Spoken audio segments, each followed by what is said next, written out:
gente. Nós vamos falar agora, nós vamos falar de assuntos de pais separados, os filhos, como é que fica principalmente nesse período de férias, tem alguma alteração? Por isso a gente vai conversar agora com a doutora Aline Avelar, que é advogada de família. Tudo bem, doutora? Seja bem-vinda. Tudo ótimo, muito obrigada. Prazer receber a senhora aqui. Tem muita gente que tem dúvida, né, nessa época de férias, principalmente quando a mãe tem a guarda da criança. Por exemplo, se nesse período o pai quer pegar a criança para viajar, como é que deve acontecer isso aí? Tem alguma regra para isso? Olha, se há alguma sentença judicial ou algum acordo homologando essa guarda na modalidade compartilhada, o ideal é que o genitor ou quem não esteja na guarda de fato desse menor passe 15 dias de férias com esse menor. Durante esse período, se há a presença dessa sentença, a pensão alimentícia não pode ser alterada, ela vai ser paga e na sua integralidade. Por quê? Em que pese esse nome, pensão alimentícia, remeter à questão alimentícia e nesse período ele vai estar ali com o genitor, ela vai estar com o genitor, pensão alimentícia ela serve para custear todas as despesas desse menor, desse adolescente, seja moradia, seja lazer, seja vestuário, seja escola, despesas essas que não cessam nesse período de férias. Então, a despesa com moradia, às vezes com aluguel, elas não cessam nesse período de férias. O que cessaria seria a questão da alimentação nesse período de 15 dias que o menor vai estar ali na presença do genitor, né? Em regra, né? Culturalmente na presença do genitor.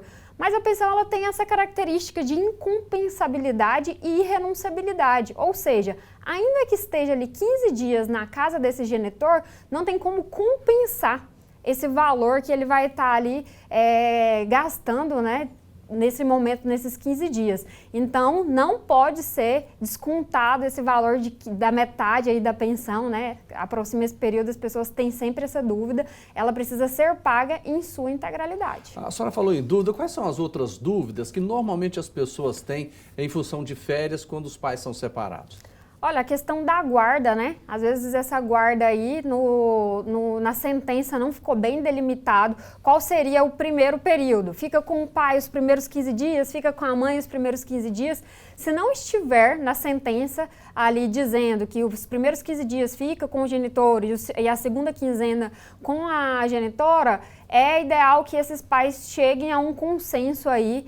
Tem pais que chegam a passar 10 dias com um, 10 dias com o outro, uma semana com um, uma semana com o outro, mas que chegam a um bom senso, né, para não ter discussões. Doutor, mas se não tiver o bom senso, não chegar num acordo, e aí? Se não tiver um acordo, o ideal é que os 15 primeiros dias sejam com o genitor. Até porque durante todo o período ali a guarda foi exercida pela mãe, né? Então que os primeiros 15 dias sejam com o genitor. E se, por exemplo, o pai pegar essa criança, ele quer fazer uma viagem para fora do país, ele precisa pegar autorização com a mãe? Sim, a guarda compartilhada, ela implica no compartilhamento de decisões. Então, ainda que a viagem não seja para fora do país, todo tipo de decisões ou viagens com esse menor precisa ser comunicada à mãe. Quando se trata de uma viagem internacional, essa mãe ela precisa autorizar tanto a saída da criança no momento de realização do passaporte. Então, as viagens interestaduais, elas precisam ser comunicadas em que pese se estiver na presença de um dos genitores, não vai precisar dessa autorização expressa,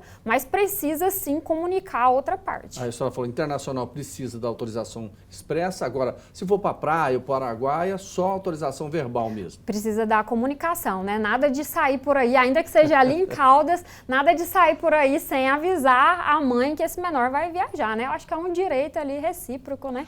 Saber ter informações. E se a mãe, por exemplo, a mãe que fica com a criança, trabalha muito, aí ela fala, não, mas eu queria uma viagem de mais tempo, né? No início do mês de julho, uns 20 dias, e aí, como é que fica o pai? Olha, isso daí, se não estiver delimitado num acordo ou na sentença, como ficaria, eles têm que chegar a um bom senso. Se não chegar a um bom senso, não tem viagem. E como é que fica, doutora, a gente sempre fala assim, a vontade da criança? Aí, às vezes, a pessoa fala, não, mas tá de férias, não, eu quero ficar com meu pai. E aí? A vontade, o ideal é que a gente respeite a vontade da criança. Até 12 anos, essa criança, ela não... vamos dizer assim, legalmente ela não tem o direito de opinar sobre si, né? Então, a partir dos 12 anos, o juiz ele já passa a escutar essa criança. Mas é importante que prevaleça sempre o melhor interesse dela, né? Se a vontade dela é essa, é bom que os pais conversem, né? De forma que ela não deixe de ter esse convívio com ambas as partes, né? A senhora falou até 12 anos. Até e depois 12 anos. dos 12? Depois dos 12 anos, ainda que seja judicialmente ou não, essa criança ela vai ser ouvida, né? Mas ela não tem um poder de decisão. Esse poder de decisão cabe aos genitores. Nós estamos falando nisso quando a coisa já está estabelecida por lei. Agora a gente sabe que a questão da pensão alimentícia é um problema e não é pequeno, não é isso? As mães que estão brigando aí para tentar receber a pensão alimentícia, qual que é o recado que a senhora fala? Olha, se essa pensão ela não estiver formalizada legalmente, então formalizem através de seja um acordo, seja uma ação judicial. Se essa mãe não tem condições financeiras de arcar com um advogado nomeado, procure a Defensoria Pública para então formalizar. Por quê? Porque o acordo verbal, o acordo entre as partes falado, ele não tem uma validade jurídica. Então não vai ter como, no momento de insatisfação, essa mãe ou essa pai executar esse acordo verbal, porque ele não tem força jurídica. Então é importante que procure sim formalizar, lembrando que a pensão ela sempre vai ser fixada de acordo com o binômio, necessidade de quem requer e a possibilidade desse pai. E aí chega num critério de proporcionalidade. Então não é porque esse pai recebe muito, ou esse filho precisa de muito, precisa chegar a um meio termo ali. E se for o contrário, a mãe recebe bem mais do que o pai e a mãe cuida da criança, como é que deve ser a pensão do pai? Olha, essa pensão ela vai ser levada em consideração tanto a renda, a condição financeira do pai quanto a da mãe. Não é porque o pai tem menos condições que ele tem que arcar com a mesma quantidade que a mãe. Então ali vai ser analisada essa proporcionalidade entre os dois lares, entre as duas rendas. Tá certo. Doutora Aline Avelar, advogada de família, muito obrigado. Eu que agradeço. Uma boa tarde e não deixe, né, de conversar, sempre dialogando, chega a um melhor acordo, né, e evita desgastes. A boa conversa é melhor do que uma boa demanda, né?